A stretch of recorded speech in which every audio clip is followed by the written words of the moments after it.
الحمد لله رب العالمين والصلاة والسلام على سيد الأنبياء والمرسلين وعلى آله وأصحابه أجمعين. أما بعد فأعوذ بالله من الشيطان الرجيم. بسم الله الرحمن الرحيم. إن أولياؤه إلا المتقون.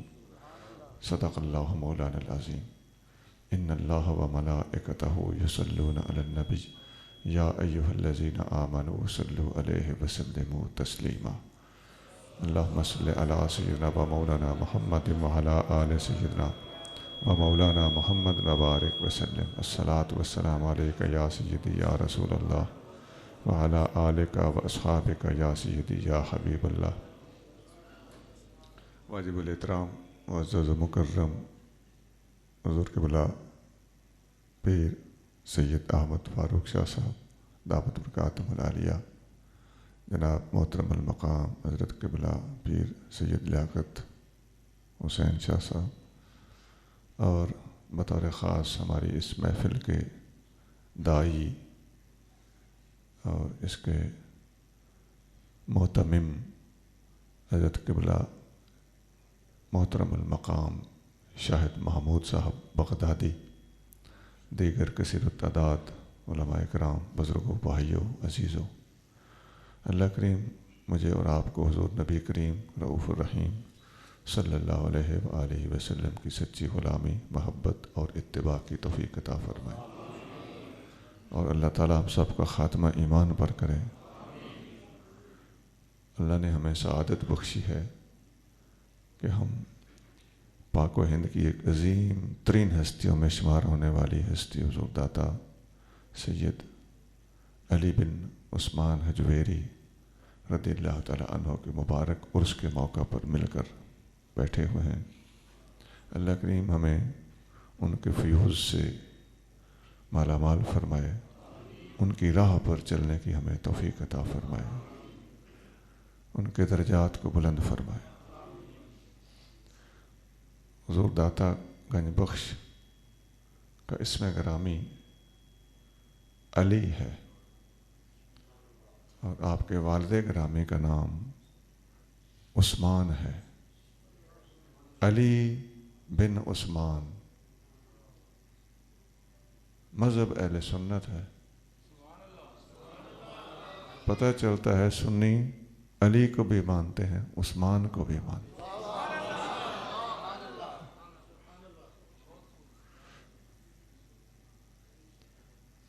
آپ 5ویں صدی کی شخصیت ہیں، اور یہ پاک و ہند کی اسلامی تاریخ میں بڑی قدیم تاریخ۔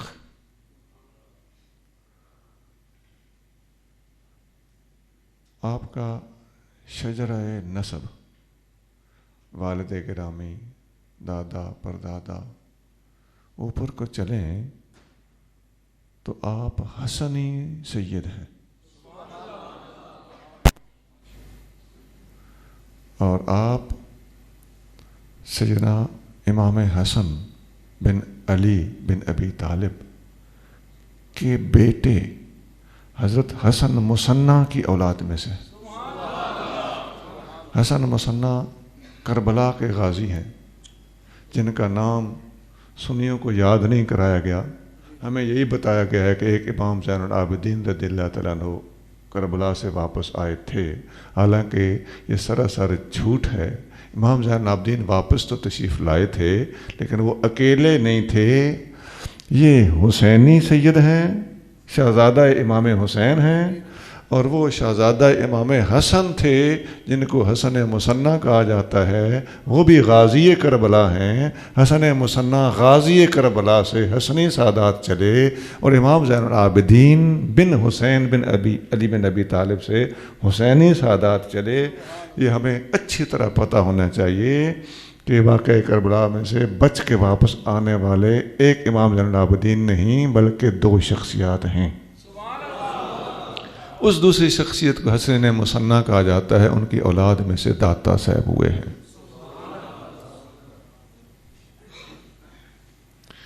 اور وہ دوسری ہستی کو چھپایا کیوں جاتا ہے؟ آپ سمجھ جائیں تاکہ ان میں سے کسی کو امام نہ ماننا پڑ جائے.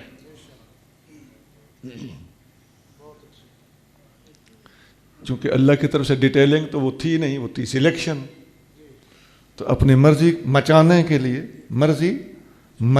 لیے حضرت حسن مصنع کا نام نکال باہر کیا سمجھدار لوگوں نے، اور بھولے لوگوں نے محض ہاں میں ہاں ملا دی. بھولے سے میری برات اہل سنت. یہ میں نے آپ کا نام بتایا، والد گرامی کا نام بتایا، زمانہ بتایا، اور شجرہ نسب بتایا. آپ افغانستان کے شہر غزنی کے رہنے والے. غزنی کے ساتھ ایک گاؤں پڑتا تھا حجویر، یہ ہاں پہ پیش ہے، اور حجویر غزنی شہر کے بڑھ جانے کی وجہ سے غزنی کا ایک محلہ بن گیا. آپ وہاں کے رہنے والے.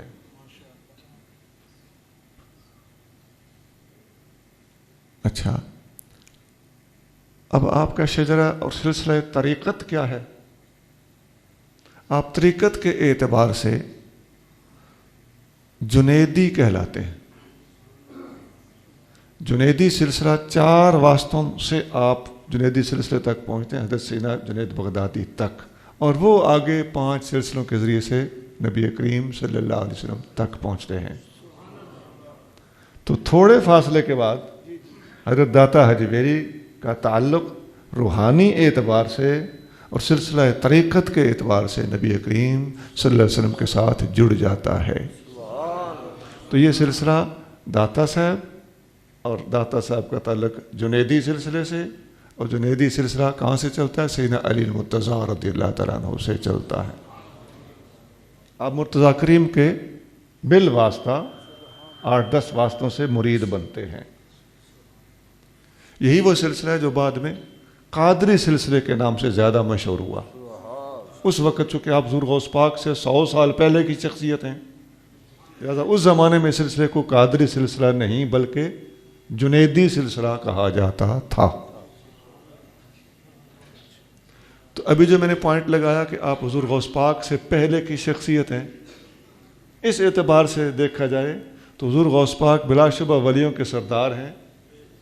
لیکن یہ فضیلت، چلو کم از کم اسے جزوی فضیلت تو مانو کہ یہ فضیلت حضور غوث پاک پر بھی داتا صاحب کو حاصل ہے کہ زمانے کے اعتبار سے ان کو نبی پاک کے قریب کا زمانہ میسر ہے. یہ بہت بڑا اعزاز. میں نے اختصار کے ساتھ داتا صاحب کا نام، علاقہ، زمانہ، شجرہ اور سلسلہ عرض کرتی. داتا صاحب رحمۃ اللہ علیہ کی جو کتابیں ہیں، جو مشہور عالم کتاب ہے کشف المحجوب، میرے علم کے مطابق میں آج تک اس کے مختلف زبانوں میں ترجموں کا احاطہ نہیں کر سکا. شاید کسی کے پاس ہو. اتنے زیادہ لوگوں نے اس کے ترجمے کیے ہیں، اپنوں نے بھی اور پرایوں نے بھی کشف المحجوب کو مختلف زبانوں میں ٹرانسلیٹ کیا ہے. کشف المحجوب اور کشف الاسرار، یہ دوسری کتاب آپ کی. کشف الاسرار ایک چھوٹا سا رسالہ ہے 25-30 صفحے کا، یہ بھی فارسی میں ہے. اور کشف المحجوب کی بھی اصل اور بنیادی زبان جس میں یہ کتاب لکھی گئی ہے وہ فارسی ہی ہے.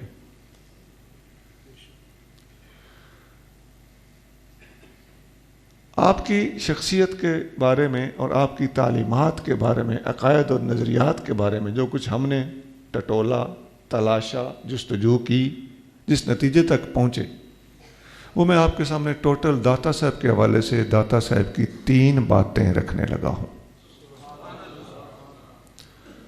پہلی بات ہے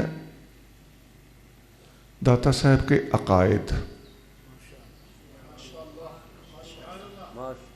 دوسری چیز ہے داتا صاحب کا عبادات پر توجہ دینا اور زور دینا، شریعت کی پابندی.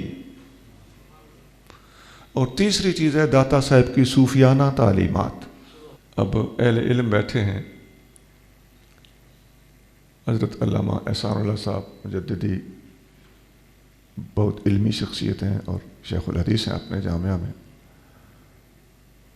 اس سطح کے علماء اس بات کو اچھی طرح سمجھتے ہیں کہ دین کے 3 ہی اہم شعبے علماء نے بیان فرمائے، امام شافعی سے لے کر حضرت مجدد الفسانی تک اور قاضی ثناء اللہ پانی پتی علیہ رحمت تک.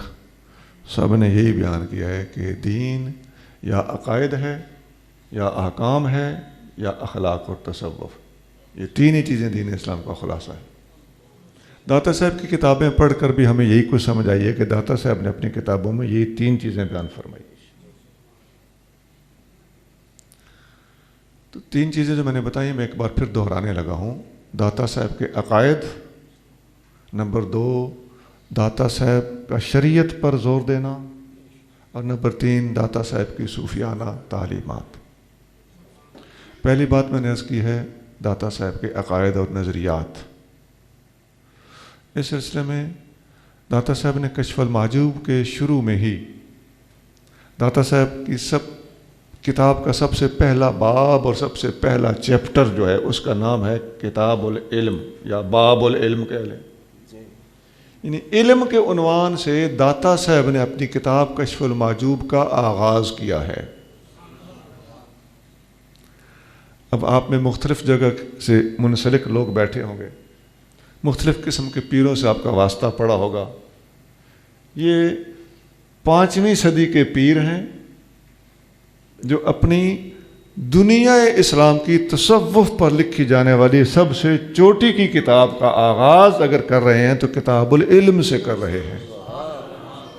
اور آپ کا اگر واسطہ پڑتا رہتا ہو یا ان کے ڈھولے مائی آپ سنتے رہتے ہو، شعر و شاعری سنتے رہتے ہو جو علم سے روکتے ہیں، تو آپ کو لگ سمجھ آئے گی کہ داتا صاحب کی کتاب کا آغاز کتاب العلم سے ہو رہا ہے، اور یہ آج کل کے صاحبان کہہ رہے ہیں کہ علم کی ضرورت نہیں ہے.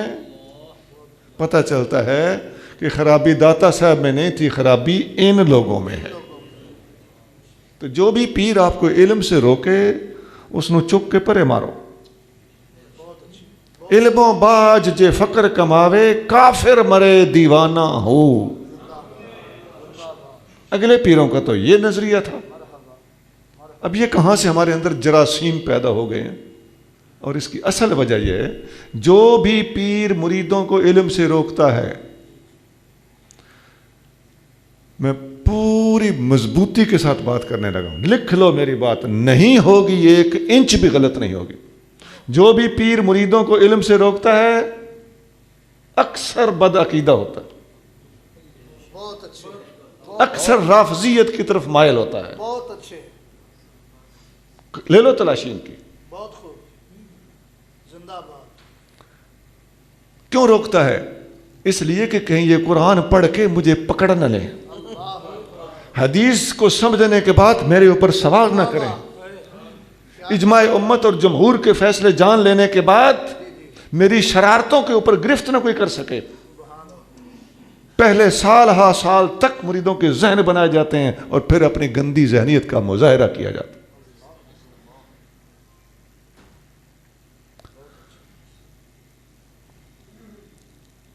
ہمارے مرشد کریم قطب الاقطاب حضرت محمد قاسم مشوری قدس سر العزیز، خدا کی عظمت کی قسم، کہا کرتے تھے، اپنی لائبریری کے بارے میں کہا کرتے تھے کہ یہ میرا خزانہ ہے.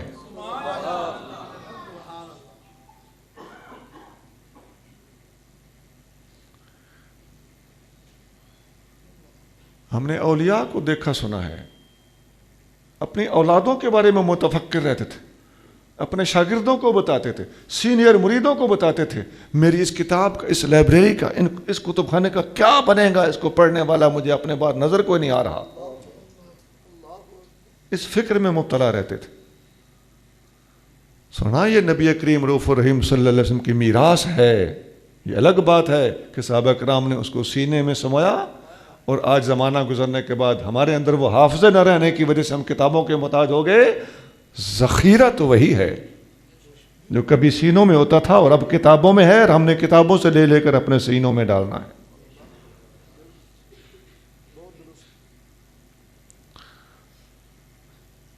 تو عقائد کی بات جب چلی تو عقائد تب ٹھیک ہوں گے جب علم کے اوپر تمہاری توجہ ہوگی. اگر علم کا ہے ہی منکر, اور پیر صاحب کہتے ہیں مریداں نو کہ کتاباں دے نیڑے نہ جاوے ہو, یہ مولویاں دا کام ہے, تو پھر عقائد نظریات کرو تو جڑ پیر صاحب نے خود کاٹ دی. اور ایسا ہم نے دیکھا ہے, جب ایسے پیروں کے لچھن سامنے آتے ہیں تو مرید ان کو چھوڑنا شروع کر دیتے ہیں. جو کہیں کا فارغ ہے, پڑھا لکھا ہے, چھوڑ جائے گا, اور ایسا ہی ہونا چاہیے. بد عقیدہ پیر کو چھوڑ دینا مرید پر واجب ہے, الحمدللہ. خواہ میں ہوں, خواہ تو ہو, خواہ کوئی اور ہو. نعرہ تکبیر، نعرہ رسالت، نعرہ تحقیق، نعرہ حیدری، فیضان داتا گنج بخش، فیضان داتا گنج بخش.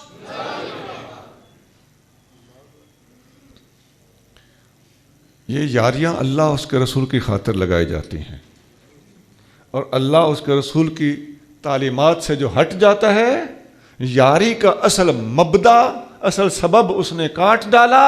لہذا ایسے بندے کو چھوڑ دینا چاہیے, ایسی یاری کو کاٹ دینا چاہیے.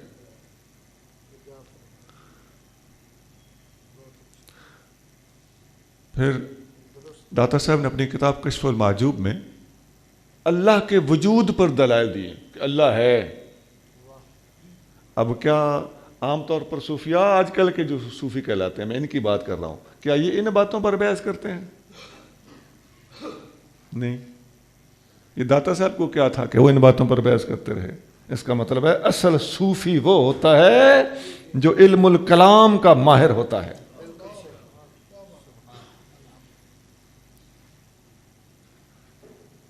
علم کے منکر فرقوں میں سے ایک فرقہ ملحد ہے, اور یہی وہ فرقہ ہے جو اللہ کو بھی نہیں مانتا. ملحدین کا ایک فرقہ ہے سوفسطائیہ.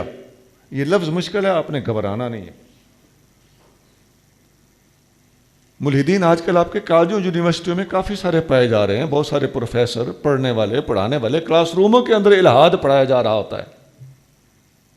وہ سطح قلبی, اعلیٰ ظرفی اور براڈ مائنڈڈنس کے بہانے سے بہت کچھ الاپا جا رہا ہوتا ہے. داتا صاحب نے آج سے 1000 سال پہلے ان لوگوں کے سوالوں کا جواب دیا. سوفسطائی جن کو سوفسٹ کہتے ہیں, سوفسٹ کہتے ہیں ڈیڈیکیٹڈ, نازک اور بڑا سجا بنا ٹھنا ہوا, آکڑ خان اور نزاکتوں والا. تو سوفسطائی فرقے کا سوال داتا صاحب نے بالکل کشف المعجوب کے شروع میں آپ لکھتے ہیں کہ ملحدین کا ایک فرقہ سوفسطائیہ ہے. یہ فرقہ کہتا ہے کہ علم کوئی چیز نہیں, علم کا وجود دنیا میں ہے ہی کوئی نہیں, کسی کو پکی بات کا کوئی پتہ نہیں ہے. اب یہ کتاب ہے بھی کہ نہیں پتہ نہیں, مجھے کتاب لگ رہی ہو, اصل میں کچھ اور ہو. مجھے ایک بندہ ملا, کہنے لگا جی یہ جو ہم ادھر بیٹھے ہوئے ہیں, کیا پتہ ہم مر گئے ہوں,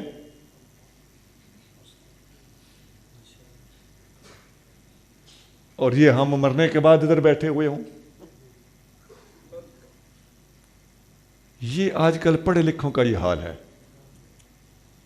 پھر کہتے ہیں کہ مولوی بولا ہوتا ہے, اسے کوئی کسی کی بات کا پتہ نہیں ہوتا. تمہاری اپنی دماغی حالت یہ ہے, ان لوگوں کو قائل کرنا پڑ جائے تو مصیبت ہے کہ نہیں. اب ایسے بندے کو بھی دلائل دینا پڑیں گے. کیا دلیل ہے جی اس کے پاس, اس بات کا ہمارے پاس کیا جواب, کیا پتا کہ ہم مرے ہوئے ہوں. بھائی یہ جو جملہ ہے نا, کیا پتا, یہی بتا رہا ہے کہ تو غلط کہہ رہا ہے. اگر میں کہہ دوں کہ کیا پتا ہم نہ مرے ہوں, تو پھر تیری کیا پتا اور میری کیا پتا دونوں ٹکرا گئیں تو کم برابر ہو گیا. کر جا. تیری کیا پتا کی بڑی ویلیو ہے, ہماری کیا پتا کی کوئی ویلیو نہیں. یہ تو ادھر ہی ٹیں ہو گئی, تیری کیا پتا. ابھی دلائل ہمارے پاس باقی ہیں.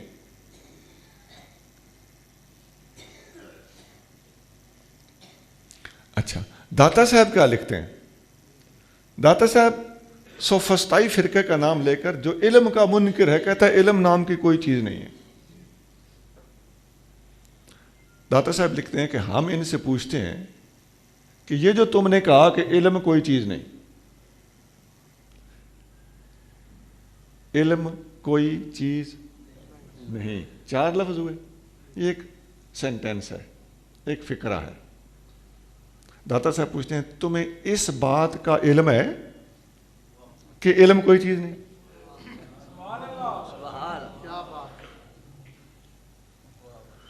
تمہیں کنفرم ہے کہ علم کوئی چیز نہیں؟ پکی بات ہے؟ اگر تم کہو کہ ہاں پکی بات ہے، اس کا مطلب ہے کہ تم نے مان لیا کہ علم ہوتا ہے، اور اگر تم کہو کہ مجھے اس بات کا خود پکا پتہ نہیں ہے کہ علم ہوتا ہے کہ نہیں، تو داتا صاحب فرماتے ہیں جس بات کا تجھے خود پکا پتہ نہیں اس سے استدلال کیوں کرتا ہے؟ کچی بات کیوں کرتا ہے؟ ہمارے پاس آنا تو پکی بات لے کے آ۔ وہ جیسا میں نے ابھی پہلے بتایا کہ کیا پتا ہو سکتا ہے، تو تیری ہو سکتا ہے اتوں آئیے،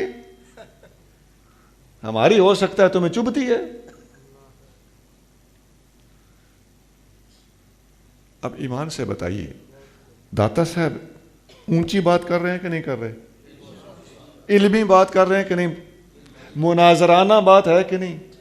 کلامی انداز ہے کہ نہیں؟ تو جو پیر آج علم سے روکتا ہے اور داتا صاحب کا یہ علم ہو تو ہم اس گگو کی مانیں یا داتا صاحب کی مانیں؟ اسی میں خیریت ہے۔ اجتہاد عالمان کم نظر، اقتدائے رفتگاں محفوظ تر۔ ان لوگوں کا جو جاہلوں کا اجتہاد ہے، اس سے اگلے بزرگوں کی اقتدا کرنا محفوظ ہے، اسی میں ہماری بھلائی ہے، اسی میں ہماری بہتری۔ اس کے علاوہ داتا صاحب اپنی کتاب کشف المحجوب میں جگہ جگہ مختلف فرقوں کا نام لیتے ہیں۔ معتزلہ کا بالکل پہلے دوسرے صفحے پر ہی ذکر کرنا شروع کر دیتے ہیں، ان کا رد کرنا شروع کر دیتے ہیں کہ توفیق کوئی چیز ہے کہ نہیں؟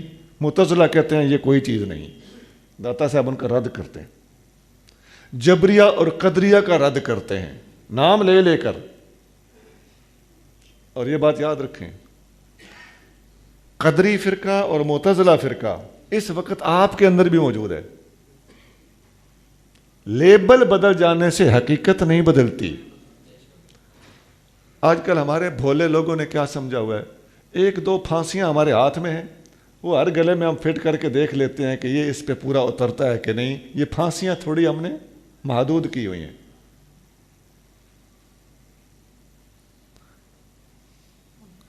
کوئی یہاں آیا، ٹی وی پہ چڑھ گیا، بیٹھ گیا، یہ کون ہے؟ یہ لگتا ہے بھابی ہے، جو کو 2-3 لفظ ہمیں آتی ہیں۔ کسی نے کہتے نہیں یہ نہیں لگتا نا مرزائیاں دا وہ فرقہ جڑا لاہوری ہے، یہ وہ دا بندہ لگتا ہے۔ چونکہ وہ 4-5 چیزیں ہمیں آتی ہیں، ہم انہی میں سے بندے کو ٹریس کرتے ہیں، یا انہی میں سے کسی خانے میں ہر بندے کو فٹ کرتے رہتے ہیں۔ سونا جس کے بارے میں یہ باتیں میں کہہ رہا ہوں وہ مستشرق ہے۔ میزان نامی کتاب کا مصنف ہے، پاکستان سے بھاگ کر ملیشیا چلا گیا ہے۔ وہ مستشرق ہے، منکر حدیث ہے۔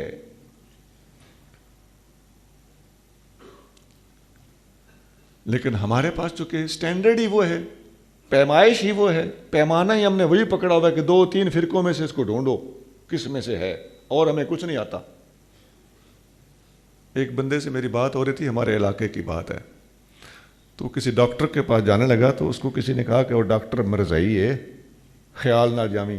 کہنے لگا میں نے وہ دا علاج آندا ہے، کی علاج ہے؟ ان اللہ و ملائکتہ یصلون علی النبی۔ ہن اے مرزائی دا علاج پہ کرتا ہے ایسا آیت نہ۔ ہمارا یہ حال ہے۔ میں ہر ایک کی بات نہیں کر رہا، میں عوامی بات کر رہا ہوں۔ سونا اپنے لیول بدلیے، سٹینڈرڈ بدلیے، اپنے پیراڈائم درست کیجئے، تاکہ ہم حق اور باطل کو صحیح طریقے سے پرکھ سکیں اور داتا صاحب والی ذہنیت رکھیں، اگلے بزرگوں والی سوچ اپنے اندر پیدا کی جائے۔ عرض یہ کر رہا تھا کہ معتزلہ فرقہ اس وقت ہمارے اندر اپنے آپ کو معتزلہ، کبھی بھی ہسٹری میں معتزلہ نے اپنے آپ کو معتزلہ نہیں مانا، اور قدری فرقہ بھی اس وقت ہمارے اندر موجود ہے۔ وہ بھی کبھی اپنے آپ کو قدری نہیں مانتے، لیبل ان پر اہل سنت کے ہیں۔ معتزلہ کی ایک مشہور تفسیر ہے تفسیر کشاف، علماء اچھی طرح جانتے ہیں۔ آپ ڈھونڈیں جن لوگوں کو قرآن چھاپنے کی توفیق نہیں، مشکات تک چھاپنے کی توفیق نہیں، پاکستان میں ان لوگوں نے تفسیر کشاف چھاپی ہوئی ہے آپ کی سنیت کے نام سے، تفسیر کشاف چھاپی ہوئی ہے۔ وہ ڈنگ مارا ہوا ہے اسلام کو، اہل سنت کو، کہ بھولے سننے کی کوئی اس طرف توجہ نہیں ہے۔ تفسیر کشاف پاکستان میں چھپی ہوئی ملتی ہے، ہمارے اپنے مکتبہ فکر کے نام سے چھپی ہوئی ہے۔ کیا ضرورت تھی اس کو چھاپنے کی؟ کس نے چھاپی؟ کس ذہنیت سے چھاپی؟ کیا مشن تھا جس کو نبھانے کے لیے یہ کتاب چھاپی گئی؟ قرآن چھاپنے کی توفیق اللہ نے نہیں عطا فرمائی۔ مشکات تک میں نے بولا کہ چھاپنے کی توفیق نہیں ہے، ادھر اس حد تک دین سے بود ہے، لیکن بغاوت کہاں لے گئی؟ تفسیر کشاف چھاپنے پر مجبور کر دیا، اس لیے کہ اس کے اندر کچھ اکھریں اس کو ایسی تھیں جو اس کے کام کی تھیں۔ داتا صاحب کشف المعجوب میں معتزلہ کا نام لے لے کر ان کی ٹھکائی کرتے ہیں۔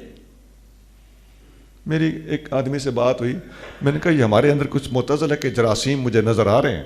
کہنے لگے نہیں یہ معتزلہ تسی ایڈا ماڑا نہ سمجھو، مطلب بندہ کھل کے سامنے آ گیا تو لو سونا اب مان لو۔ فقیر محنتی طالب علم کی طرح جستجو کرنے کا عادی ہے بھائی، اتنا کہ تو میں اپنے آپ کو کہہ سکتا ہوں نا، محنتی طالب علم۔ خدا کی قسم میں نے یہ پاکستان کے اندر گھوم گھما کے مختلف لوگوں سے مل ملا کے ان کی چھاپنے والی چھاپی گئی کتابوں کا جائزہ لے کر آپ کے ہاتھ پر ایک ڈھونڈ ڈھانڈ کے تحقیق رکھ دی ہے۔ اب اس کا پیچھا کرنا، تعاقب کرنا، اس کا نوٹس لینا، یہ امت مسلمہ کی ڈیوٹی ہے۔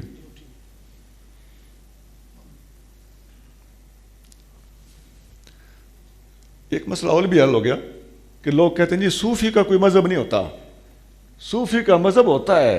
داتا صاحب بار بار کشف المعجوب میں اپنے آپ کو اہل سنت لکھتے ہیں، اور جبریہ، قدریہ، معتزلہ اور ملحدین ان سب کا نام لے لے کر رد کرتے ہیں۔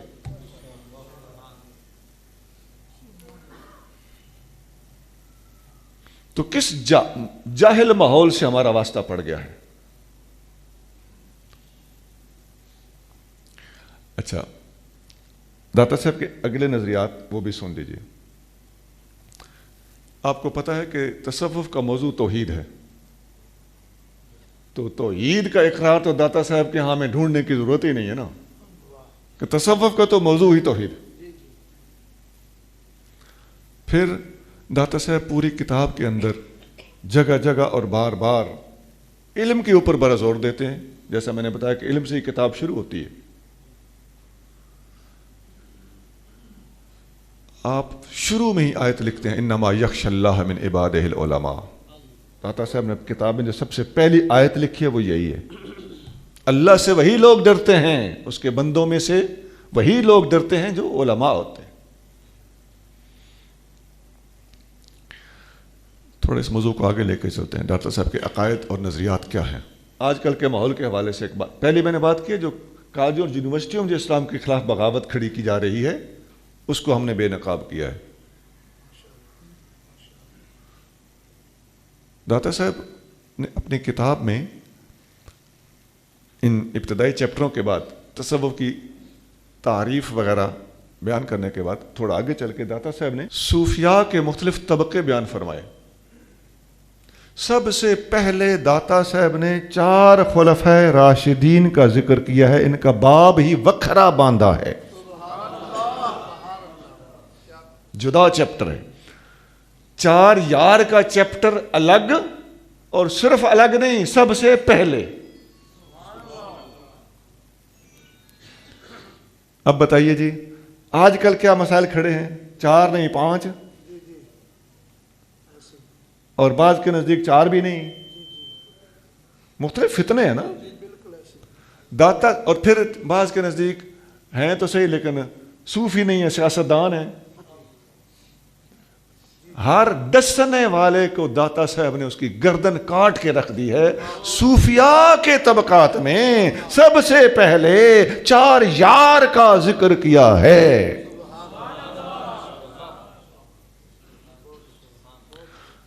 اور 4 یار میں سب سے پہلے سیدنا ابو بکر صدیق. بڑے القاب دیے شروع سے کہ سب سے پہلے میں ذکر کرنے لگا ہوں شیخ الاسلام، یہ لفظ لکھتے ہیں. ڈھیر سارے القاب دینے کے بعد آگے لکھتے ہیں از پس انبیاء خیر الانام، تمام نبیوں کے بعد انسانوں میں سب سے افضل ابو بکر صدیق رضی اللہ عنہ. اور اسی چیپٹر کے اندر داتا صاحب آگے چل کے لکھتے ہیں کسرا مجال نیست کہ قدم اندر پیش از و نہت. کسی کسرا مجال نیست، کسی آدمی کی مجال نہیں کہ ابو بکر صدیق سے آگے قدم رکھ سکے.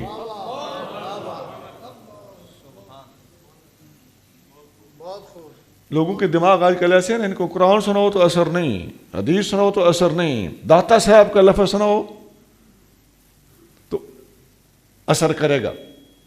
تو میں یہ اس لیے نہیں کہہ رہا کہ داتا صاحب کی بات کو اہمیت نہیں دینی چاہیے.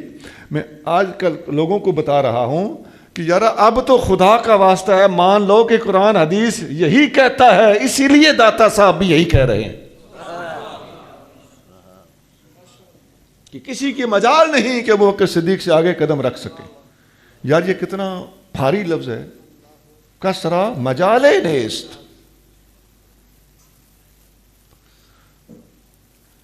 اس سے پہلے میں نے بتایا کہ داتا صاحب نے علم کا چیپٹر، تصوف کا چیپٹر، ملامت کا چیپٹر، گدڑی باندھنے کا چیپٹر سارے باندھے ہیں. تو جب تصوف کا باب باندھا ہے نا تو وہاں بھی داتا صاحب نے صدیق اکبر کی مدح فرمائی. وہاں ایک شعر لکھا ہے داتا صاحب نے. اب میں نے ڈھونڈا ہے، مجھے یہ سمجھ نہیں آئی آج تک کہ وہ شعر داتا صاحب کا اپنا ہے یا کسی اور کا ہے جسے داتا صاحب نے اپنی کتاب میں لکھا ہے. وہ شعر آپ کو سنا دیتا ہوں. داتا صاحب نے کشف المحجوب میں لکھا ہے، عربی میں شعر ہے، کتاب فارسی میں اور شعر عربی میں ہے. داتا صاحب لکھتے ہیں ان الصفا صفا الصدیق ان اردت صوفیا علی التحقیق. اگر تم صحیح معنی میں کسی صوفی کا نام جاننا چاہتے ہو تو اصل اور بنیادی اور پہلا صوفی ابو بکر صدیق ہے.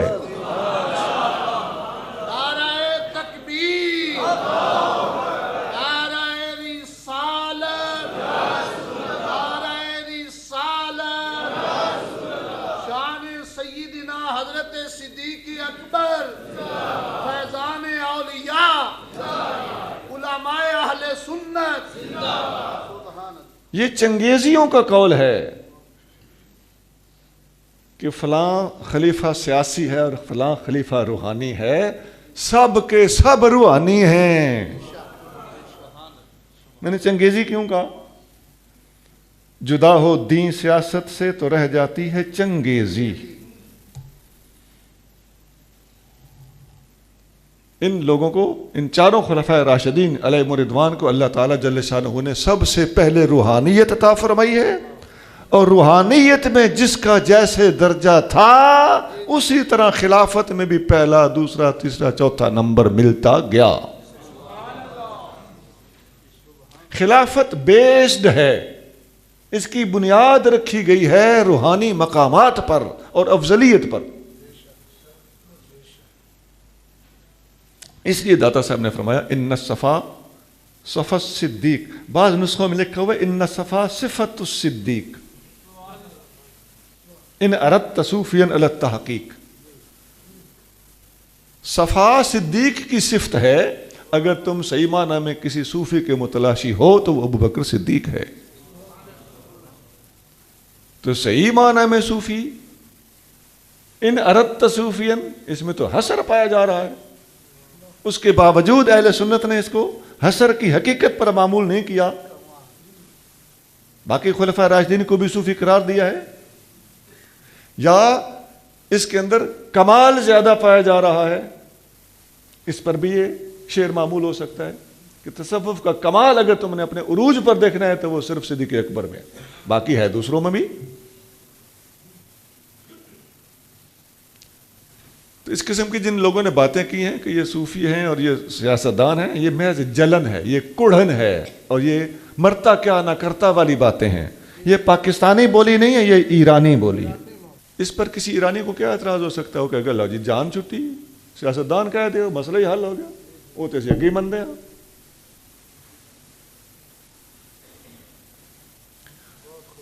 اچھا، اس کے بعد داتا صاحب نے سینہ فاروق اعظم کا عنوان قائم کیا ہے، پھر سینہ عثمان غنی کا عنوان قائم کیا ہے، پھر سینہ علی المرتضیٰ کا عنوان قائم کیا ہے رضی اللہ تعالی عنہ۔ اس کے بعد ائمہ اہل بیت کا ذکر کیا ہے، 12 کے 12 اماموں کا ذکر کیا ہے، اور ان میں سے سیدنا امام حسن سے سٹارٹ لیتے ہیں۔ تو اب دیکھ لو، پتہ چلتا ہے داتا صاحب ایک طرف خلفاء راشدین کا ذکر کر رہے ہیں، دوسری طرف ائمہ اہل بیت کا ذکر کر رہے ہیں، اور سنی وہی ہوتا ہے جو جس طرح صحابہ کرام کو مانتا ہے اسی طرح تمام اہل بیت اطہار کو مانتا ہے۔ ابھی شاہ جی نعت پڑھ رہے تھے، تیری وجہ سے مانا تیرے صحابیوں کو، طاہر تیرا گھرانہ دل کا قرار ہے، کیونکہ میرے نبی پہ سارا دار و مدار ہے۔ دار و مدار حضور کی ذات پر ہے۔ صحابی بھی کس کے؟ حضور کے۔ اہل بیت بھی کس کے؟ حضور کے۔ تو ماننا نہ صحابہ کو صحابہ کی وجہ سے ماننا ہے، نہ اہل بیت کو اہل بیت کی وجہ سے ماننا ہے، سب کو ماننا ہے حضور کی وجہ سے۔ اس لیے یہ جملہ بڑا درست ہے، تیری وجہ سے مانا تیرے صحابیوں کو، طاہر تیرا گھرانہ دل کا قرار ہے۔ کوئی 4 کا ہے دشمن، کوئی 5 کا ہے منکر، سب کا ادب کرے جو مدنی کا یار ہے۔ تیری فاطمہ ہے بیٹی، تیری عائشہ ہے زوجہ، ایک تیرے تن کا ٹکڑا ایک رازدار ہے، کہ میرے نبی پہ سارا دار و مدار ہے۔ مولا علی کے صدقے صدیق پر میں قرباں، ایک لاڈلا ہے تیرا ایک یار غار ہے، کہ میرے نبی پہ سارا دار و مدار ہے۔ تو داتا صاحب نے یہ تقسیم ختم کر کے رکھ دی، جس طرح اس نعت کے اندر یہ تقسیم ختم کی گئی ہے، یہ بالکل داتا صاحب کی پیروی میں نعت لکھی گئی ہے۔ داتا صاحب 4 خلفاء راشدین کا ذکر بھی کرتے ہیں اور ائمہ اہل بیت اطہار کا بھی ذکر کرتے ہیں، اسی کا نام سنیت ہے۔ لیکن ان میں بھی سب سے پہلے ذکر کیا ہے تو 4 یار کا، اور ان میں سب سے پہلے ذکر کیا ہے تو صدیق اکبر کا۔ یہاں ایک اور بات بھی میں تھوڑی سی لگا دوں، اس کا تعلق اگرچہ عقائد سے نہیں ہے، لیکن آج کل ایک رواج سا پڑا ہوا ہے کہ بہت ساری اختلافی باتوں کو مختلفی ہونے کی وجہ سے، اختلافی ہونے کی وجہ سے عقائد کے ساتھ نتھی کر دیا جاتا ہے۔ تو میں ایک بات یہاں لگانے لگا ہوں اس وضاحت کے ساتھ کہ یہ عقیدہ نہیں ہے، اس کا تعلق فقہی احکام سے ہے، لیکن چونکہ مسئلہ اختلافی ہے، اس اختلافی مسئلے میں بھی داتا صاحب اہل سنت کے ساتھ ہمارے ساتھ ہیں۔ یہ جو آج کل رقص اور دھمال کا رواج پڑا ہوا ہے، داتا صاحب اپنی کتاب کے بالکل اینڈ پہ 476 صفحے پہ لکھتے ہیں، فارسی والی جو ہے، داتا صاحب لکھتے ہیں کہ بداں جان لو کہ اندر شریعت و طریقت مر رقص را ہیچ اصل نیست۔ جان لو کہ شریعت اور طریقت دونوں میں رقص کی کوئی حقیقت نہیں ہے۔ ومحال است افضل مردمہ آن کنند، اور ناممکن ہے کہ کامل آدمی حرکت کرے۔ کامل حرکت نہیں کرے گا، کامل ہمیشہ سنجیدہ اور جھل کے برداشت کر کے بیٹھا رہے گا۔ آپ یقین کریں گے کہ کاملین کو تو یہ جو ہمیں آ جاتی ہے نا کمڑی شمڑی، یہ بھی کاملین کے ہاں برداشت نہیں کی جاتی۔ مشائخ اس کو پسند نہیں فرماتے، اپنے آپ اچ رہے، شو کیوں کرتے ہو؟ ولی وہ ہے جب لوگوں میں آئے تو مولوی بن کے آئے، جب تنہائی میں اپنے رب کے پاس بیٹھے تو اس کے رب کے ساتھ اسرار کو رب کے سوا کوئی نہ جانتا ہو۔ اسی ایک جملے کے لوگ میں نے تصور کے بہت سارے نچوڑ نکالے ہوئے ہیں الحمدللہ، بہ کے نے دیکھو میں وہ مولوی آدمی نچوڑ ہی کرتا رہنا، عمل تو میرے کو ہوندا کو نہیں، میں نے بڑے نچوڑ۔ اس ایک بات کو آپ لے لو کہ آپ ظاہر میں شریعت اور تنہائی میں طریقت، اسی ایک کو لے لو، انشاءاللہ تعالیٰ میں اللہ کے در سے امید رکھتا ہوں آپ صوفی کامل بن جاؤ گے۔ کر کے دیکھ لو، کرنا اوکھا ہے۔ ہاں ایک اور طریقہ بتا، آنکھ کھولو کثرت شریعت، آنکھ بند کرو وحدت طریقت، یہ بھی ایک خلاصہ ہے۔ میں نے بتایا میں نے کئی خلاصے تیار کیے ہوئے۔ نعرہ تکبیر، نعرہ رسالت، نعرہ تحقیق، نعرہ حیدری، نعرہ غوثیہ، فیضان داتا گنج بخش، فیضان داتا گنج بخش۔ ابھی تک ہم نے ایک بات مکمل کر لی، داتا صاحب کے عقائد۔ آپ کو واضح ہو گیا داتا صاحب پکے سنی ہیں۔ بھائی ایک جگہ پہ داتا صاحب لکھتے ہیں،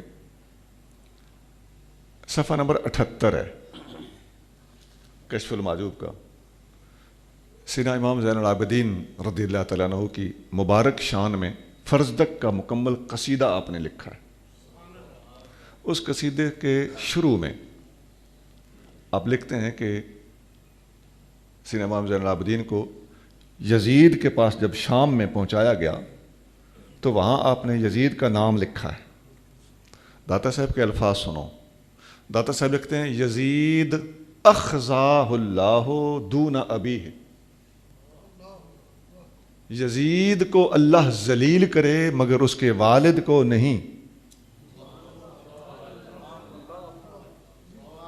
پہلی بات تو یہ ہے کہ یزید کا ذکر کرتے کرتے یزید کے والد داتا صاحب کو کیوں یاد آ گئے؟ پتہ چلتا ہے کہ جہاں سے خطرہ ہوتا ہے وہاں پہرے دار بٹھائے جاتے ہیں۔ کشف المعجوب صفحہ نمبر 78، فارسی والی پاکستان میں ایک ہی ہے، کئی جگہ کی چھپی کو نہیں ہے، سوکھا ہے صفحہ ڈھونڈنا، آج کل ملتی نہیں ہے، اللہ ہمیں توفیق دے کہ ہم اسے دوبارہ چھاپیں۔ یزید کو اللہ ذلیل کرے مگر اس کے والد کو، تاکہ یزید کے پیچھے پڑتے پڑتے یا اس کو برا کہتے کہتے کوئی ظالم یزید کے برا ہونے کی وجہ سے یزید کے والد گرامی کو برا نہ کہہ ڈالے۔ میرے استاد اللہ تعالیٰ انہیں غریق رحمت کرے، انہوں نے پردہ فرمایا، حضرت علامہ حافظ محمد فضل احمد صاحب رضوی رحمۃ اللہ علیہ محدث اعظم کے شاگرد ہیں۔ تو میرے استاد فوت ہوئے تو ان کے صاحبزادوں نے میرے استادوں کی کتاب کشف المعجوب مجھے گفٹ کی، وہ نسخہ میرے پاس ہے۔ اس مقام پر میرے استادوں نے حاشیہ لگا کے اور سائیڈ پہ لکھا ہوا ہے عقیدہ اہل سنت، قلم کے ساتھ لکھا۔ اب پتہ چلا داتا صاحب کس مذہب کے ہیں، کس مسلک کے ہیں۔ داتا صاحب سنی ہیں، اور وہ سنی ہیں جو آج صحیح معنی میں اہل سنت کہلا رہے ہیں۔ داتا صاحب کے اندر تفضیل کے جراثیم تک نہیں ہیں۔ افضل صدیق اکبر ہوں اور یزید اخزا اللہ ہو، لیکن دون ابیہ بھی ساتھ لگا ہوا ہو، تمہیں لگ پتہ جانا چاہیے کہ داتا صاحب کا عقیدہ کس کا عقیدہ ہے اور داتا صاحب کے عقیدے پر آج کون قائم ہے۔ سنا ضمیر پہ بوجھ بن رہا ہوگا، توبہ کر لو، اب بھی توبہ کا دروازہ کھلا ہے۔ اور بہت کچھ داتا صاحب نے لکھا، ہم ادھر جانا نہیں چاہتے، کس کا ایمان ثابت ہے اور کس کا ثابت نہیں ہے، داتا صاحب نے سارا کھول کے لکھا ہوا ہے۔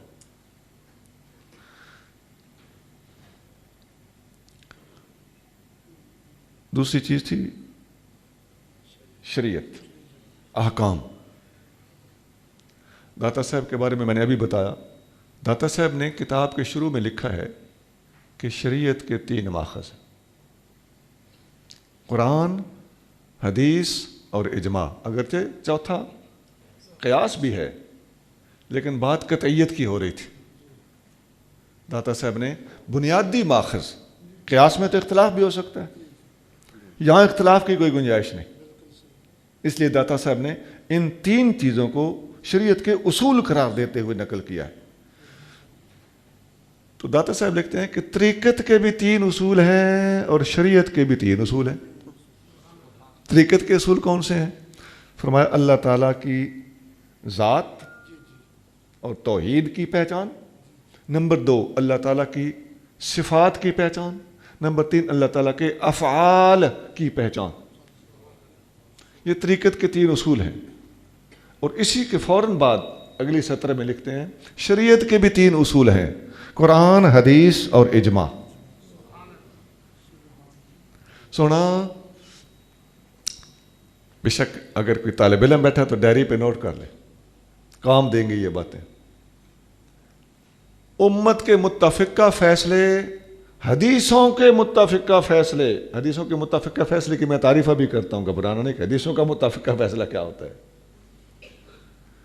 قرآن کے مصرح فیصلے، ختم نبوت قرآن میں مذکور ہے اور اس پر حدیثیں متفقہ طور پر حدیث کی ہر کتاب میں موجود ہیں.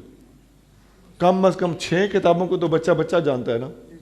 تو 6 کتابوں میں سے ہر کتاب میں ختم نبوت پر حدیثیں موجود ہیں.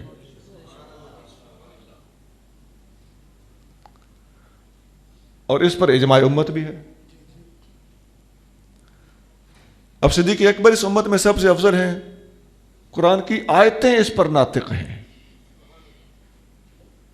اور 6 کی 6 حدیث کی کتابوں کے اندر کثرت سے حدیثیں ان موضوعات پر موجود ہیں اور امت کا اجماع بھی اس پر ہے. تو میں تو تینوں چیزیں بتایا جا رہا ہوں، ان میں سے ایک بھی ہوتی تو کافی تھی. اور سیاستہ کے اندر تو اتنی زیادہ حدیثیں ہیں، اب یہ موضوع پر مسا جائز ہے. 6 کی 6 کتابوں میں حدیثیں موجود، ایک ہی حدیث 6 کی 6 کتابوں میں موجود ہے. حضرت امیر معاویہ رضی اللہ تعالیٰ عنہ کے بارے میں حدیث 6 کی 6 کتابوں میں موجود، 6 کی 6 کتابوں میں، کہ سمندر پار جہاد کرنے والے سب کے سب صحابہ پر جنت واجب ہے، اور سمندر پار جہاد ابو امیر معاویہ رضی اللہ تعالیٰ عنہ نے کیا تھا اور جنت ان پر واجب ہوئی. تو یہ حدیث ہے کہاں؟ بخاری، مسلم، ابو داؤد، ترمذی، نسائی، ابن ماجہ، 6 کی 6 کتابوں میں موجود ہے. یہ حوالہ نہ ماننے والوں کو پریشان کر کے رکھ دے گا کہ 6 کی 6 کتابوں میں. ایک بخاری میں 11 دفعہ حدیث آئی ہوئی ہے. یہ ایک حدیث بخاری میں کتنی جگہ؟ 11 دفعہ، 11 ٹائمز. سونا قرآن حدیث سے ٹکرا جانے والوں کا ہمارے پاس کوئی علاج نہیں ہے. ان کا علاج پاش ہونا اور قیامت کے دن اللہ کے سامنے پیشیاں بھگتنا ہے. لگ پتہ جائے گا.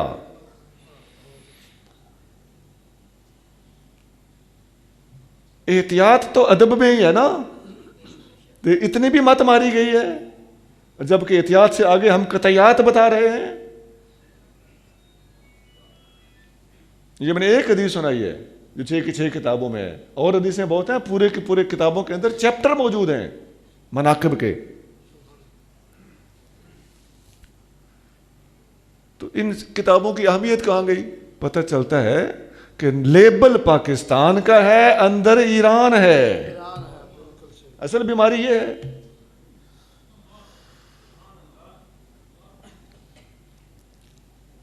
اچھا، داتا صاحب نے اسی کشف المحجوب کے اندر نماز، روزہ، زکوٰۃ اور حج کے عنوانات بھی قائم کیے ہیں. وہی شریعت والی نماز اور پھر طریقت کی نماز دونوں بتائی ہے. اور طریقت کی نماز کا مطلب یہ نہیں کہ شریعت والی نماز چھوڑ کے طریقت کی نماز کوئی الگ ہوتی ہے. داتا صاحب کا یہ مطلب نہیں ہے. طریقت کی نماز سے ان کی مراد حضوری ہے، اللہ کی بارگاہ میں حاضر ہونے کا طریقہ کیا ہے؟ ما سوا کی نفی، اپنے وجود کی نفی، اللہ کے سامنے ڈٹ کے کھڑے ہو جانا اور اپنا آپ پیش کر دینا، عجز و انکسار کا یہ عالم، اس تک کیسے پہنچا جا سکتا ہے؟ داتا صاحب نے اس پر بحث کی۔ حضوری والی نماز کیسے ہوتی ہے اور غفلت والی نماز کیسے ہوتی ہے؟ تو ایسی بات کرنے سے شریعت کی نماز کی نفی نہیں ہو رہی، شریعت کی نماز کو احسن طریقے سے ادا کرنے کا طریقہ بتایا جا رہا ہے۔ اور آج کل کیا ہو رہا ہے؟ لوگ کیا کہہ رہے ہیں؟ نماز دل دی ہوندی۔ ٹھیک ہے جی، نکاح دل دا نہیں ہوندا، روٹی دل دی نہیں ہوندی، پراٹھا دل دا نہیں ہوندا، مرغی پلاؤ تے بریانی دل دی نہیں ہوندی، نماز دل دی ہوندی ہے، روزہ بھی دل دا ہوندا ہے۔ اندر صاف کو نہیں تے نمازاں پہ پڑھتے ہیں، سانوں یہ پٹیاں پڑھائیاں جاندیاں۔ بھائی سچی بات کہوں، خدا کی قسم، اندر صاف کو نہیں تے نماز پہ پڑھدا ہے، یہ جملہ الٹ ہونا چاہیے، نماز پڑھتے اندر صاف ہوئے۔ ہوں تو وہ راہ ہی چھڈیا ہوا ہے، تیرا اندر صاف کرنے کا طریقہ یہ ہم اچھی طرح جانتے ہیں۔ مت سمجھ کہ ہمیں پتہ نہیں ہے تیری گیم کا، ہم اس ماحول میں رہ چکے ہیں جس میں تو پھنسا ہوا ہے نا، اس میں رہ کے ہم نے اس میں گل کے ہم نے اس کو آزما کے وہ سارے جو تو تصور لیے پھرتا ہے، جو تو پاٹے خانیاں لیے پھرتا ہے، یہ اوروں کو بھی پتہ ہے۔ خدا کی عظمت کی قسم لے دے کے شریعت کی پابندی اور تہجد کے 2 نفل جو فائدہ دیتے ہیں، تمام تصورات وہ فائدہ نہیں دیتے۔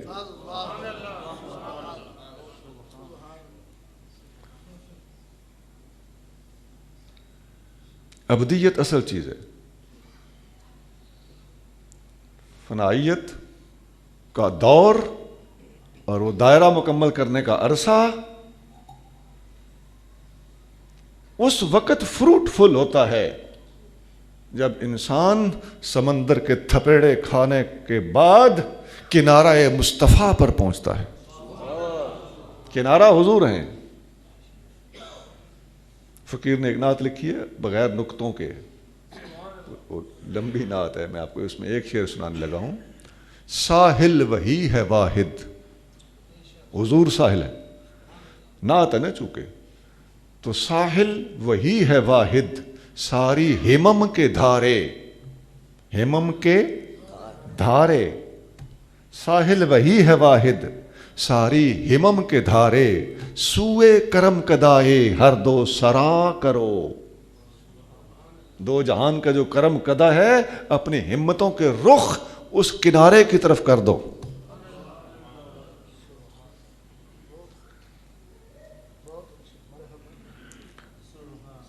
جب تک حضور کی شریعت ہاتھ میں نہیں آتی،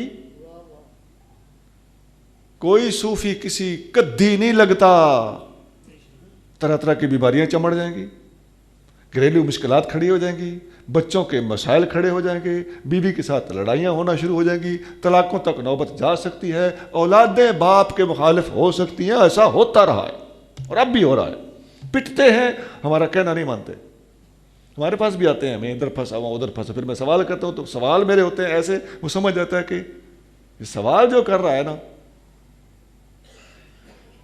سوال وہ ہے جو تجربہ شدہ آدمی کرتا ہے، تو پھر بیٹھے تو رہتے ہیں، سنتے بھی رہتے ہیں۔ میں کہتا ہوں جو بات اس کو نہیں لیتے۔ ایک آ گیا، میں نے اس میں ذات کا تصور کیا ہے، اس میں گم ہو گیا، میرے ساتھ یہ ہو گیا، میرے ساتھ وہ ہو گیا، میں نے کہا بہت اچھا، ایسا ہوتا ہے، ہونا چاہیے تھا جی، ہونے کی کہہ رہا ہوں۔ میں کہا اس میں ذات کا تصور بڑی اچھی چیز ہے، اس میں محمد کا تصور شروع کر دے، تیرا مسئلہ حل ہو جائے گا۔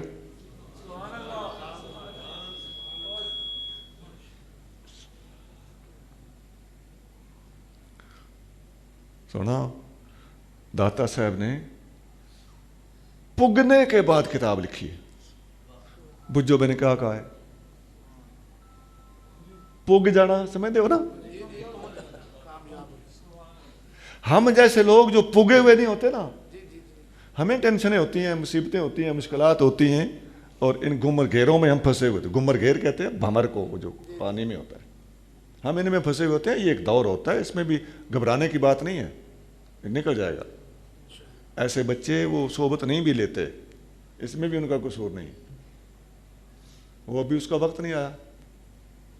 جب وقت آ جائے گا تو حضور کریم صلی اللہ علیہ وسلم آگے بڑھ کے تیرا ہاتھ تھام لیں گے. تو اپنے آپ کو بے سہارا نہ سمجھ. ابھی میں تمہیں سنا رہا تھا, کچھ تمہیں ڈانٹ رہا تھا, لیکن ابھی میں تمہاری حوصلہ افزائی کر رہا ہوں. وہ کسی اور جہت سے کر رہا تھا نا, کہ سونا گھبراؤ نہیں, فقیرو پریشان نہ ہو, اللہ کی توحید کی معرفت میں در بدر ٹھوکرے کھانے والوں گھبرانا چھوڑ دو. اللہ کے محبوب رحمت للعالمین ہیں, وہ رعوف اور رحیم ہیں. خدا کی عظمت کی قسم, ان کے یہ جو نام ہے نا, رعوف اور رحیم, ان دو ناموں کا مظاہرہ اس وقت ہوگا جب وہ تجھے گرتے کو تھام لیں گے.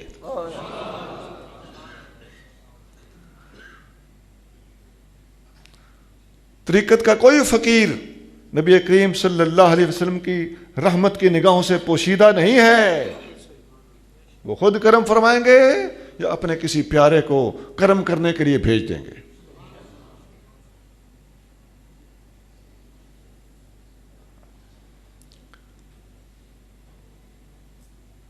تو بات صرف یہ ہے کہ شریعت اینڈ پہ جا کے یہی وہ چیز ہے جو کام دیتی ہے. تو فقیروں پر ایک دور آتا ہے, دیوانگیوں کا دور, مستانگیوں کا دور, بے نیازیوں کا دور. ایسی ایسی بے نیازیاں ہوتی ہیں کہ بعض اوقات اپنے مرشد کا ادب کرنا بھی ایک نشے کی وجہ سے بندہ بھول جاتا ہے. لیکن کامل مرشد کو پتا ہوتا ہے, وہ ناراض نہیں ہوتا, فٹافٹ بے ادب بدتمیز دا فتویٰ نہیں لگاتا. ہمارے ایک پیر بھائی تھے, تو ہمارے مرشد کریم کہیں تشریف لے کے جا رہے تھے, تو اس کے علاقے کے پاس سے گزرے, تو وہاں ان کا ہمارے مرشد کریم کا خطاب تھا. تو ہمارے وہ پیر بھائی کسی کیفیت میں تھے, تو وہ بڑی دیر سے پہنچے, آنے کا موڈ ہی نہیں ہو رہا تھا.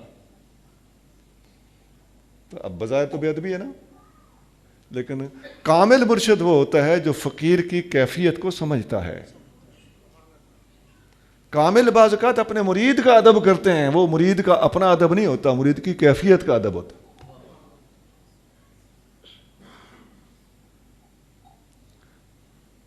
تو ہمارا پیر بھائی بڑی دیر سے جب پہنچا نا, دل کو نہیں تھا, پیر بھائیوں سے ڈرتا ڈرتا پہنچ ہی گیا. یہ بھی ہوتا ہے, پیر بھائیوں کا ڈر بھی ہوتا ہے. پہنچا تو ہمارے مرشد نے اس کو دور سے آتے دیکھا, تو آپ سندھی زبان تھی آپ کی, آپ نے فرمایا بے نیازی اجاں ودھے تھی. بے نیازی میں ابھی اور اضافہ ہونا ہے. بجائے اس کے کہ ناراض ہوتے, ان کو کہہ دیا کہ بے نیازی اجاں ودھے تھی, ابھی اضافہ ہوگا اس میں.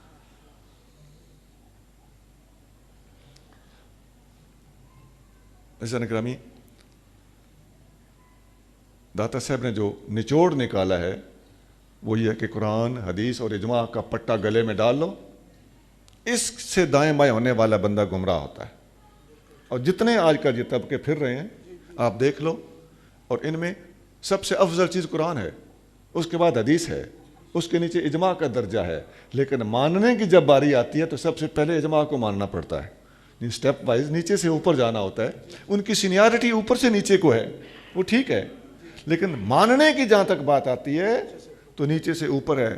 قرآن بھی اجماع سے ثابت ہے, حدیثیں بھی اجماع سے ثابت ہیں یا جمہور سے ثابت ہیں, مشہور ہو, متواتر ہو, خبر واحد ہو, ان کے اندر درجہ بندی ہے. لیکن ثابت کس سے ہے؟ امت کے راویوں سے ثابت ہے. تو ماننے کا درجہ پریکٹیکل جو پروسیس ہے وہ نیچے سے اوپر ہے. تو رزلٹ کیا نکلا؟ امت میں اس وقت جتنی گمراہی پھیلائی جا رہی ہے اجماع کی مخالفت کر کے پھیلائی جا رہی. سارے کے سارے جو ادھر 2 نمبر پھر رہے ہیں نا, سارے اجماع اور جمہور کے تھڑکے ہوئے لوگ, اور تھڑکے ہوئے ہیں, اور یا بعض اوقات جان بوجھ کر سجا اور کھبا ہونے کی وجہ سے درمیانی اہل سنت ہوتے ہیں. تو سجا یا کھبا ہونے کی وجہ سے جان بوجھ کر اجماع کے منکر ہیں اور اجماع کو تسلیم ہی نہیں کرتے، اور کوئی ایک آدھ قول مل گیا تو اس کے ذریعے سے جوڑ جنبہ کر کے اس کا حوالہ دے کر، وہ نور اللہ شوستری تھا نا، وہ ایرانی تھا، نور جہان نے اس کو ایران سے منگوایا ہوا تھا اکبر کے زمانے میں، تو وہ کیا کرتا تھا، وہ ایرانی کتابوں کے مطابق فیصلے دیتا تھا، اور نیچے کوئی نہ کوئی سنیوں کا مردود قول، شاذ قول، متروک قول وہ لے لیا، حوالہ اس کا دے دیا، تو یہاں کوئی نہ کوئی ایک آدھ قول تو مل جاتا ہے ہر موضوع پر۔ تو اس قسم کے لوگ ایک آدھ رد کیے گئے قول کو لے کر امت کے اندر فساد پھیلانے کا مشن لے کر تمہاری صفوں کے اندر گھسے ہوئے،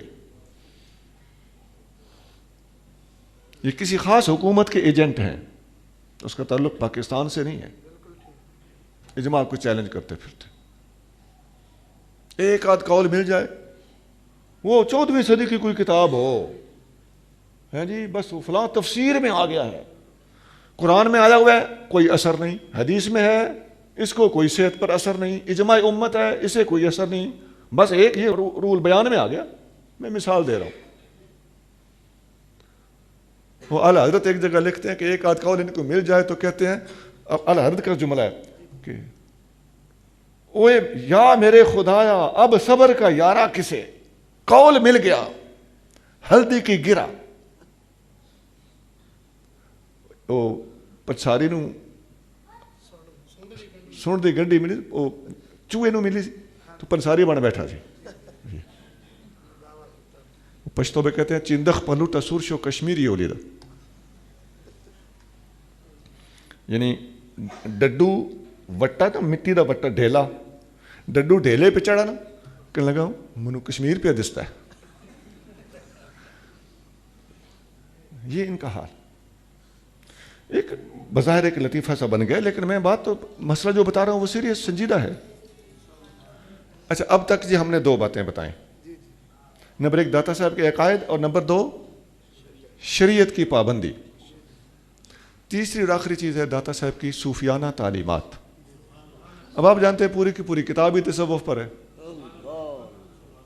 لیکن میں داتا صاحب کی ایک بات آپ کے سامنے رکھنے لگا ہوں۔ داتا صاحب کتاب کے شروع میں ایک بات لکھتے ہیں، ہر پیر پر لازم ہے، یہ داتا صاحب لکھ رہے ہیں، ہر شیخ کے لیے ضروری ہے کہ اپنے مریدوں کو 3 باتیں ضرور بتائے۔ داتا صاحب کیا لکھتے ہیں، ہر پیر پر لازم ہے کہ اپنے مریدوں کو کتنی باتیں بتائے، 3 باتیں ضرور بتائے۔ شروع میں بھی لکھتے ہیں اور 3 باتیں بتا کے اینڈ پہ پھر لکھتے ہیں کہ یہ 3 باتیں ضرور بتانی ہیں مریدوں کو۔ فرماتے ہیں مریدوں کو بتاؤ کہ 3 قسم کے لوگوں سے بچ کے رہنا، ایک غافل علماء،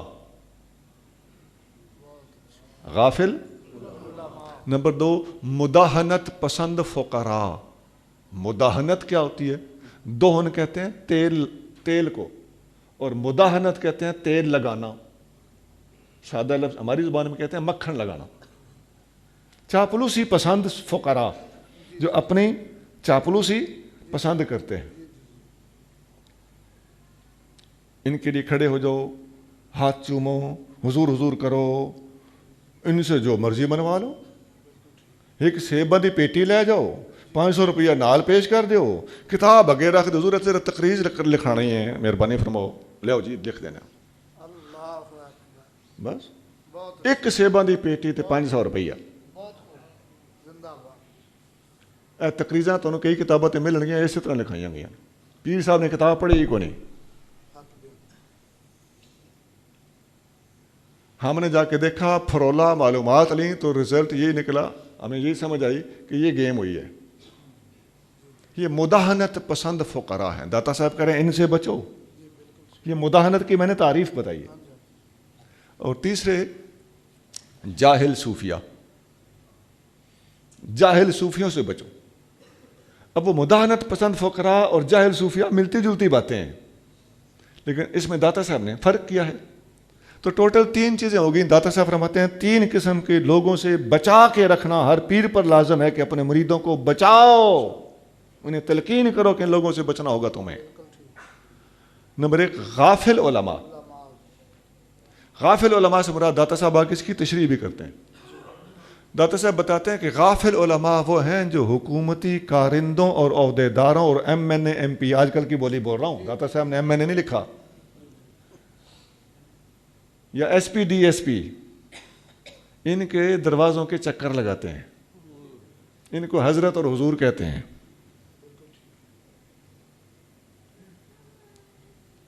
جو عالم السلطان ہے، بادشاہ کا عالم ہے، درباری علماء ہیں اور ابن الوقت ہیں، چڑھتے سورج کے پجاری ہیں، حکومتی لوگوں سے غرضیں رکھتے ہیں، سرکاری لوگوں سے اپنے جلسوں کی صدارتیں کرواتے ہیں،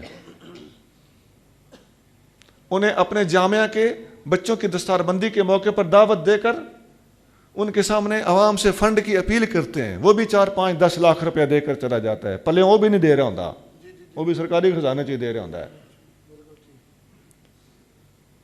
بھائی رزق اللہ نے دینا ہے،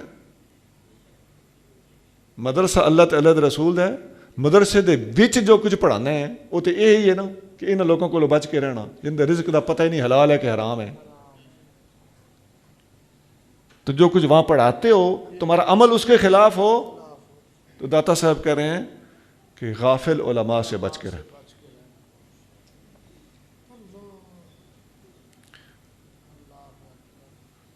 امام مالک کا مشہور قول ہے، وہ بیان تو کرنا اتنا آپ کے لیے کوئی فائدہ مند نہیں ہوگا، کوئی نئی بات نہیں ہوگی، لیکن میں بعض لوگوں کو شاید نہ پتہ ہو، میں سنا دیتا ہوں.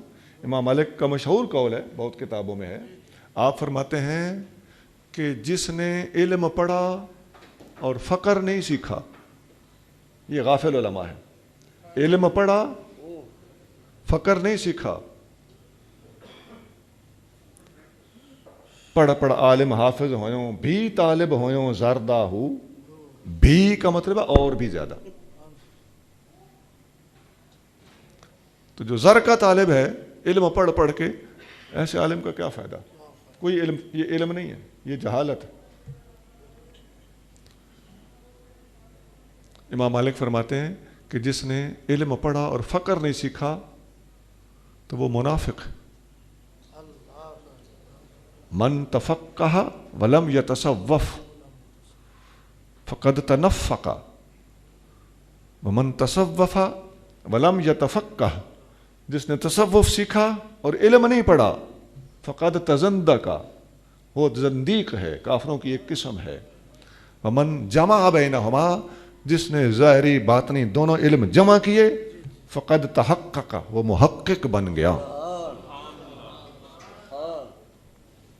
سنن دارمی حدیث کی ایک کتاب ہے، بعض علماء نے اس کو ابن ماجہ کی جگہ پہ سیاستہ میں شامل سمجھا یا قرار دیا ہے. اس میں ایک تابعی ہیں حضرت عمیرہ رضی اللہ تعالی، ان کا ایک واقعہ لکھا ہے کہ ایک بابا تھا، یہ سنن دارمی میں ہے. ایک بابا نے اپنے بیٹے کو علم پڑھنے کے لیے کسی دوسرے ملک بھیجا. وہ بچہ علم پڑھ کے آ گیا. ابا جی نے پوچھا کیا پڑھ کے آئے ہو؟ اس نے کچھ اس کو عبارتیں، والد صاحب کو حدیثیں اور آیتیں سنائیں. تو اس نے کہا کہ یہ کوئی علم نہیں ہے، میں نہیں مانتا کہ تم عالم بن گئے ہو، تم نے تو لفظ رٹے ہیں، میں لفظ رٹنے تجھے نہیں بھیجا تھا، مجھے ان کی حقیقت سے غرض ہے، جا علم پڑھ کے آ. وہ واپس چلا گیا. کچھ عرصے کے بعد دوبارہ آیا، ابا جی اب میں پڑھ کے آ گیا. اچھا کیا پڑھا ہے سناؤ.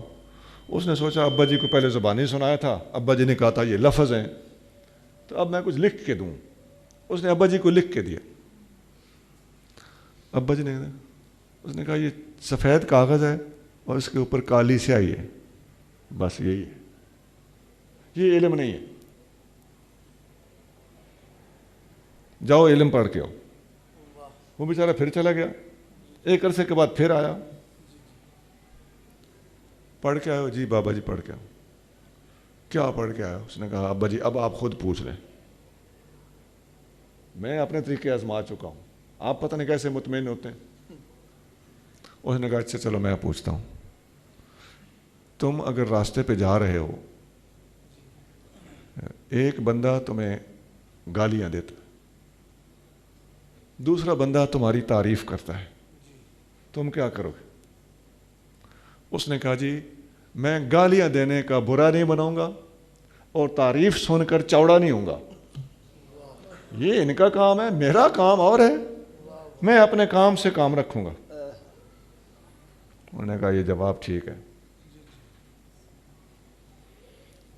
خواجہ غلام فرید صاحب کا ایک مشہور کلام ہے، پیلو پکیاں نیوے آ چنو رل یار، اس کے اندر خواجہ صاحب لکھتے ہیں ایڈوں غمزے عشوے نخرے اوڈوں یار خریتی بکرے کسن کان تیار راندہ رسیاں نیوے آ چنو رل یار۔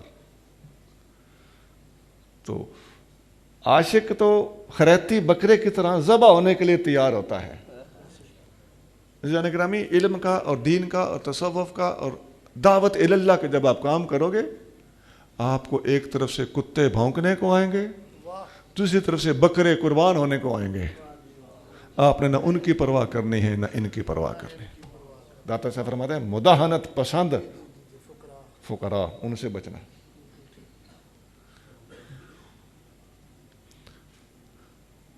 اس بابا جی نے پوچھا اچھا تم اگر راستے پہ جا رہے ہو سونے کا اتنا بڑا ٹکڑا پڑا ہوا ہے، تم کیا کرو گے؟ اس نے کہا بھائی پڑا رہے، میں بڑے وقار کے ساتھ اس کے پاس سے گزر جاؤں گا۔ انہوں نے کہا ٹھیک ہے، اب تم عالم بن چکے، نہ تمہاری نظر دولت پر ہے، نہ تمہیں پرواہ تعریفوں کی ہے، نہ تمہیں رولا مخالفتوں کا ہے، بات حق کی کرنی ہے، دے دوائے مولا، جو ہوتا ہے ہوتا رہے گا، جو ہونا ہے ہوندا راسی، آپے سونا کرم کماسی، چھڈ دے سوچ وچار، کلمہ انج پڑھیندا یار۔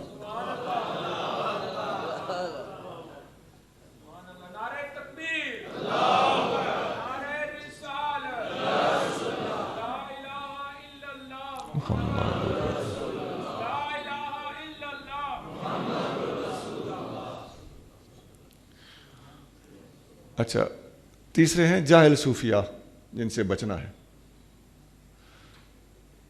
یہ ہم پہلے رونا رو چکے ہیں کہ علم سے روکتے ہیں، خود پڑھا ہوا نہیں ہے، اور اس کے روکنے کی وجہ کیا ہوتی ہے؟ تاکہ میرا مرید کل مجھے ٹوک نہ سکے، میں غلط بات کہوں تو یہ قرآن نہ پڑھ دے، میں غلط عقیدہ بیان کروں تو یہ حدیث نہ سنا دے، میں کوئی قول شاذ پیش کروں تو یہ امت کا اجماع نہ لے کے آ جائے۔ تو ایسے لوگوں نے تصوف اور طریقت کے بہانے سے اجماع امت کا انکار کیا ہوا ہے، اور ایسے لوگوں سے بچنے کا داتا صاحب ہر پیر کو حکم دے رہے ہیں کہ اے پیرو، 3 قسم کے لوگوں سے آپ نے بچ کے رہنا ہے۔ نمبر 1، دوبارہ سن لیں، کن سے بچ کے رہنا ہے؟ غافل علماء، مداحنت پسند، چاپلوسی پسند فقراء، اور جاہل صوفیہ۔ اب داتا صاحب کہہ رہے ہیں جاہل صوفیہ سے بچو، اور آپ کے اس دور میں کیا ہو رہا ہے؟ علم دے نیڑے نہ جاویں، مولویوں کو بلایا جاتا ہے اپنے سٹیجوں پر، اور مولوی کو حکم ہوتا ہے کہ تم نے پیر کی ضرورت شیخ، اس پر تم نے خطاب کرنا ہے، اور مقالہ بھی لکھ کے لے آنا ہے، ہم نے چھاپنا ہے۔ ہاتھ چومنے جائز ہیں کہ نہیں، پیر چومنے جائز ہیں کہ نہیں، اس پر رسالے اور کتابیں لکھوائے جاتے ہیں۔ ضرورت مرشد پر خطاب کرنا ہے، اصل مرولہ یہ ہوتا ہے کہ میرے مرید ہون دے اتنے خطاب کر، لوگوں کو کنونس کر، خود کوئی تقریر نہیں کرنی، آتی بھی کوئی نہیں، اور زبردستی پکڑ پکڑ کے بیعت کیا جاتا ہے۔ یہ ہم دیکھ رہے ہیں تماشا۔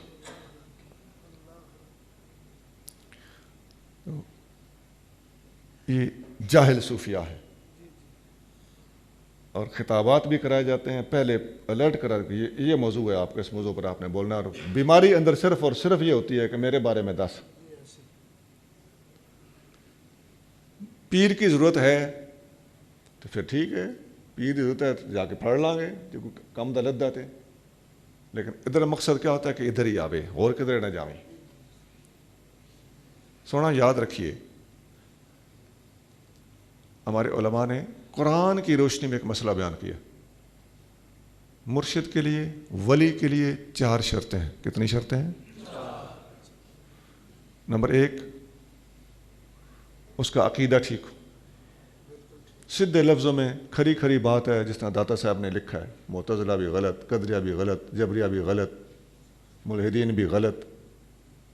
داتا صاحب نے لکھا ہے کہ صحیح العقیدہ سنی ہونا پیر کے لیے ضروری ہے.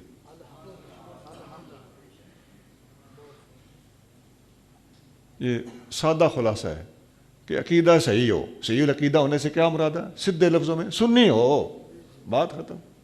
نمبر 2، عالم ہو، جاہل نہ ہو. نمبر 3، باعمل ہو. علم ہے مگر نماز نہیں ہے، عمل نہیں ہے، پیر نہیں ہے. نمبر 4، اس کا سلسلہ جڑا ہوا ہو، اس کے مرشد نے اجازت دی ہو، آگے نبی کریم صلی اللہ علیہ وآلہ وسلم تک سلسلہ پہنچتا ہو. اور سلسلہ صرف ہاتھ میں ہاتھ دینے کا نام نہیں ہے. سلسلے میں اصل گیم اور ہے. سلسلے میں جو اوپر سے نیچے چیز ٹریول کرتی ہے، جو فیض رسانی کا سبب بنتی ہے، وہ مرشدوں کی صورتیں ہیں. حضور کی صورت مبارک دیکھی تو کیا بنا؟ صحابی کی صورت دیکھی تو کیا بنا؟ تابعی کی صورت دیکھی تو کیا بنا؟ تو یہ سلسلہ قیامت تک جاری ہے. یہی وہ کنیکشن ہے. اس صورت نو میں جان آکھاں، جانان کے جانے جہان آکھاں، سچ آکھاں تے رب دی شان آکھاں، جس شان تو شانہ سب بڑے. یہ فیض صورتوں کے ذریعے سے آگے چلتا چلا آ رہا ہے. اس بات کو، وہ جو میں نے پہلے بتایا نا، داتا صاحب نے لکھا ہے کہ غافل علماء سے بچنا. غافل عالم اس بات کو نہیں سمجھ سکے گا، لیکن جاہل صوفی بھی اگر پوری کی پوری اس کو معلومات نہیں ہے تو وہ بھی آپ کو بھٹکا کے رکھ دے گا. ابھی جو میں نے 4 چیزیں بتائی ہیں، یہ قرآن کے اندر مذکور ہیں. الا ان اولیاء اللہ لا خوف علیہم ولا هم یحزنون. اللہ کے ولیوں کو کوئی خوف اور حزن نہیں ہوگا. الذین آمنوا، ولی وہ ہیں جو ایمان لائے. عقیدہ. الذین آمنوا وکانوا یتقون، اور اللہ سے ڈرتے رہے. یہاں علماء نے لکھا ہے، اعلیٰ حضرت نے پوری کتاب لکھی ہے تقوی، اتقا کے موضوع پر. تقوی کے لیے علم ضروری ہے. تقوی بغیر علم کے ممکن ہی نہیں. تو پتہ چلا کہ الذین آمنوا، ولی کا ایمان اور عقیدہ ٹھیک ہونا چاہیے. وکانوا یتقون، ولی کا علم اور عمل دونوں درست ہونے چاہیے. یہ تقوی کے اندر دونوں لفظ موجود ہیں. تو وہ جو ہے نا کہ سلسلہ جڑا ہوا ہو، اس کی طرف اشارہ آیت میں ہے. وَكُونُوا مَعَ الصَّادِقِينَ، صادقین کا ساتھ دو. تم نے صادق کا ساتھ دینا ہے. اس نے اگلے صادق کا ساتھ دیا تھا، اس نے اوپر والے صادق کا ساتھ دیا تھا، اور یہ صادقوں کا سلسلہ چلتا چلتا اوپر جاتا ہے. تو گویا قرآن کی آیتوں سے یہ 4 شرطیں پیر کے لیے جو ثابت کی ہیں علماء نے، قرآن کی آیتوں سے ماخوذ ہیں. فقیر نے اس پر تھوڑے سے شعر لکھے ہیں. پیر کے لیے شرط کیا ہے؟ صحیح عقیدہ، عالم، عامل، نالے ہوش اجازت. 4 ہو گئے. صحیح عقیدہ، عالم، عامل، نالے ہوش اجازت. اے شرطاں وچ پیر ضروری کوئی نہیں. شرط ریاضت. بھائی گلے چ تسبیحاں کنیاں پائیاں، یہ کوئی شرط نہیں ہے. پٹھا کنا لٹکیا، یہ شرط کوئی نہیں ہے. یہ 4 شرطیں ہیں. باقی کرامات وغیرہ اس کا انکار نہیں ہے، خدا نخواستہ. کشف کرامت ولیاں دے برحق قرآن دسیندہ، یہ ہماری سرائکی ٹائپ بولی. کشف کرامت ولیاں دے برحق قرآن دسیندہ، بچ برے دی صحبت کولوں جو انکار کریندہ. برے کی صحبت سے بچ جو انکار کرتا ہے. لیکن ولی کے لیے اور پیر کے لیے شرط یہ ہے کہ عالم، صحیح عقیدہ، با عمل اور سلسلہ جڑا ہوا ہو. آج یہ دیکھ کے بیعت ہوتا ہے کوئی؟ چوکھے مرید ویکھے تے بیعت ہو گیا, گدی پرانی ویکھی تے بیعت ہو گیا. یہی ہے نا لیول, سٹینڈرڈ یہی ہے. بس زیادہ مرید ہیں جی اتھے وہ بیعت, پرانی گدی ہے بیعت ہو. وہ انہوں نے جانتے ہی کو نہیں, انہوں نے اپن جتنی مرید نے. اب یہ لیول بنا ہوا ہے. خدا کی عظمت کی قسم, میں نے ایک ایسے ولی, میرے استاد تھے, سیدھی میں بات کر دیتا ہوں, مولانا علی بخش صاحب چانڈی اور رحمۃ اللہ علیہ, دادو کے رہنے والے تھے. اتنے کامل ولی تھے کہ ابدال اپنے ہاتھوں سے بناتے تھے. میں نے وہ ابدال بھی دیکھا ہے جس کو انہوں نے ابدال بنایا تھا. لیکن ساری زندگی ایک بندہ مرید کیا تھا.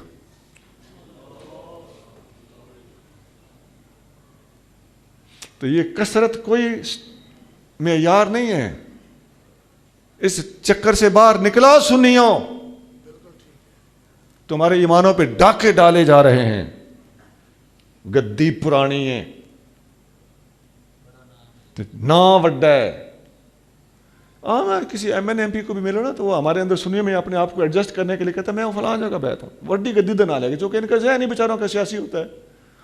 تو یہ سیاسی فائدے تو ان سے اٹھائے جا سکتے ہیں ان باتوں سے. اچھا یہ بھی ضروری نہیں کہ پرانی گدی ہوگی تو وہ اچھی نہیں ہوگی, یہ بھی غلط ہے, خدا نہ خواستہ. یہ پہلو بھی قبلہ کلیئر کرنا پڑتا ہے. یہ ضروری نہیں ہے, اچھے بھی گدیوں پر ہی موجود ہیں, اور دکاندار بھی زاغوں کے تصرف میں عقابوں کا نشیمن. یہ بھی ایک حقیقت ہے, یہ میں تو نہیں کہہ رہا, یہ تو اقبال کہہ گئے. تو اس ساری صورتحال میں ہمیں اچھے نتیجے تک پہنچنے کی کوشش کرنا ہے. میں نے ٹوٹل داتا صاحب کے حوالے سے آپ کے سامنے 3 باتیں رکھی ہیں. نمبر 1, داتا صاحب کے عقائد اور نظریات. آپ نے دیکھا داتا صاحب پکے سنی ہیں. اور نمبر 2, داتا صاحب کا شریعت پر زور دینا اور علم پر زور دینا.